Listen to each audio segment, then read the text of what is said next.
National Weather Service in Fort Worth has issued a flash flood warning for northwestern Johnson County in north-central Texas, southwestern Tarrant County in north-central Texas, until 1:30 p.m. Central Daylight Time. At 10:28 a.m. Central Daylight Time, Doppler radar indicated heavy rain across the warned area. Between 1 and 3 inches of rain have fallen. Additional rainfall amounts of 1 to 3 inches are forecast. Flash flooding is ongoing or expected to begin shortly. Hazard: flash flooding caused by heavy rain. Source: radar. Impact: flooding of small creeks and streams, urban areas, highways, streets, and underpasses, as well as other poor drainage and low-lying areas.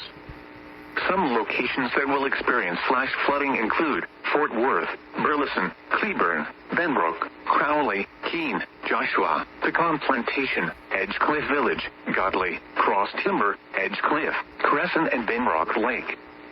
Turn around. Don't drown when encountering flooded roads. Most flood deaths occur in vehicles.